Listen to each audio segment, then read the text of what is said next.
Hi everyone, my name is Russell Becker and I'm the School Adjustment Counselor here at Medfield High School. I don't expect you to know what that means, I don't expect you to know what I do. Fear not, we'll go over that in a second. Today, however, I wanted to speak to all of you about what mental health looks like at the next level for your students once they graduate from Medfield High School. To begin, it's probably worth discussing who is this dashingly handsome man speaking to me about mental health. As I mentioned, I am Medfield's School Adjustment Counselor. I am every student in the high school adjustment counselor, and if that term isn't familiar to you, you probably know me better as a school social worker. So I work one-on-one with students in our high school who might be undergoing mental health challenges. We know that our kids are under an immense amount of pressure, and so oftentimes anxiety, stress, depression, some of these common symptoms might arise in our kids. And that's where I come in to help support them, to help make sure that they're getting the resources that they need so that they can continue on a happy and healthy track during their time in high school. In addition, I can also be a conduit between the school and some other mental health resources that exist in our community, whether it be privatized therapy, whether it be community mental health organizations. I can always connect students with outside supports as well, should those be necessary given their time in high school. What I will say too, this is my 6th year here in Medfield, and honestly, it's become pretty apparent to me that many of our students do undergo some sort of mental health challenge over their 4 years in high school. Like I mentioned before, our kids are under a lot of pressure. They do a ton. They've got a lot on their plate. Oftentimes that can manifest in anxiety, in stress, in depression, in things that are becoming, unfortunately, more and more common as time goes on. What we've seen in guidance as well is that the last 10 months is really taking its toll on our kids. We're seeing that maybe students who struggled previously, their issues might be exacerbated by the environmental causes. And we're also seeing kids who, maybe previously never struggled before, and all of a sudden they're stressed, they're anxious, they're not really sure how to make sense of everything that's going on in the world currently. Obviously, these are things that need to be addressed in the present moment. But the reason that I bring this up in terms of your college search, in terms of thinking and planning ahead for time beyond high school, is knowing that the mental health needs of our students are on the rise. Knowing that maybe your student is at an increased likelihood to experience some sort of mental health challenge. Maybe that changes the way that you think of and look at your next step planning. Maybe when you're on college searches, you're looking at community resources. Maybe you're making sure and you're having the conversations so that you know, I know, everybody knows that your student is going to be completely supported should any of these mental health challenges rear themselves beyond high school as well. One of the things that I can say with certainty is a constant, whether it be this year, 5 years ago, 5 years from now, is that the second our seniors start to get into college, which is right around now, the buzz in the hallways is palpable.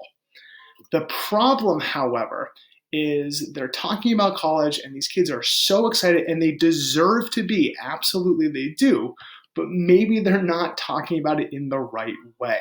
I think I'm dating myself, but I think many of our students, they probably haven't seen Animal House, but maybe they've seen the current day equivalent of Animal House. And so they start thinking about college as if it is this complete panacea where any of the issues that they've ever had in the past simply won't exist once they get into a college environment. They think that their stress is going to go away. They think that their freedoms are going to be endless. And the second they get on a college campus or whatever it is that they're going to do past high school, they're going to hit the ground running, their problems are solved, and they're going to be happy as a clam. Frankly, I think that term just dated me as well. But as you can see here, there's a lot more about the college process that, frankly, our kids don't really think about. There are issues with relationships, there are academic pressures, there are brand new environments that many of our students don't really think about maybe until it's too late. And so this increased independence and this increased responsibility can sometimes collide, creating some more mental health challenges for our students. We see this pretty commonly. When I write a book, many, many years from now. I'm going to ask that you don't steal this term because I haven't had the chance to trademark it quite yet, but I believe that our kids and any kid who's going into college at this point are at risk for a mental health perfect storm. Like that? I do. 75% of all mental health disorders begin before age 24. So that's the age group that we're talking about right here. Like I said previously, there are so many different things that our students all have to figure out and navigate simultaneously that maybe these are new stressors and maybe these are things that they have trouble figuring out. But with this increased independence, they feel as if they have to figure it out by themselves. We speak to a lot of colleges in the area, and over the past probably 3 to 4 years, they've also reported that the number of kids who are coming into their counseling centers has skyrocketed, and the issues that they're bringing into these counseling sessions are pretty major as well. What's very alarming to me is this is taken from last year's data. Over 1/3 of freshmen did not return to their same college for sophomore year. This isn't just Medfield kids, this is nationwide. However, I can say anecdotally, in speaking with many of the seniors who graduated last year and the year before that, this does appear to be true for Medfield too. So it's clear that mental health is definitely something that needs to be discussed for our students. Far too frequently, like I said previously, our kids aren't thinking about this. They're not talking about this. They're ignoring these potential challenges. And so they get onto campus or they get onto the workforce or whatever it is that they're going to do, and these things clobber them. What we know, however, is talking about this helps. So talking about this now sets the foundation so that they can continue talking about this and be aware of what they might need should these things ever become pertinent pieces of their experience. So again, why are we talking about this now? Medfield is an unbelievable academic institution. And I'm biased, I work here, but I really do believe we set our kids up for academic success far beyond just high school. I will argue, however, that potentially we're not doing enough to ensure their mental well-being, and potentially we're not doing enough to really discuss what it takes to succeed independent of their academics at the next level. Like I said previously, starting the conversation now, it makes it more comfortable for kids. It makes it more accessible. It makes it much easier for them if they are struggling to call home, to ask questions. Instead of this never being a topic of conversation, then they have an issue and they don't really know who to turn to, or they're not really comfortable having these conversations with their trusted adults. Things to note on college visits are very important as well. I would argue that, and I know college visits are looking quite differently this year, but I would argue when you are potentially on a college campus, or if you are looking at resources on the website, finding your counseling centers, finding the community resource centers, finding things that support kids in their mental health is just as important as finding the dean's office. It's just as important as finding the cafeteria. Your student may totally disagree. It's a tough sell to be like, oh, look how cool that counseling center is. But what we know as well, these resources are much easier for kids to access if they're comfortable with them, if they're familiar with them, either in a crisis or in the moment of a mental health challenge, as opposed to something is going on and they know it exists, but they don't really know where it is. They don't really know what the process is. All of these conversations help to familiarize your student just in case this does become a piece of their experience. Something else as well, is college the right option? I think right now, especially with seniors hearing back from college, the buzz is in the air, and many of our juniors, all they're thinking is, I want that. I want that panacea. I want that experience. I don't care what it takes. I just want to go to college. And they're not really thinking about it.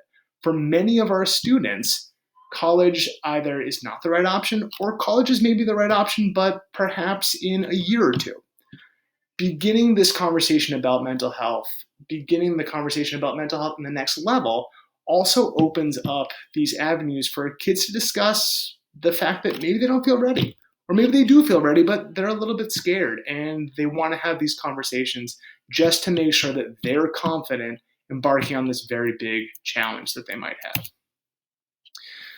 So one of the last things that I will leave you with here is a very quick guide to mental health at the college level that was put together by, I believe it's the National Alliance on Mental Illness, or NAMI. This is a very quick 3-minute video that I kind of recommend watching with your kids at some point. It is a just quick introduction that I think can really help to begin some of these more challenging conversations with you and your child. Navigating college. Heading off to college is exciting. New experiences, new friends, independence. But there can also be challenges. New social pressures, academic demands, missing home, and financial strains that can cause stress and impact mental health.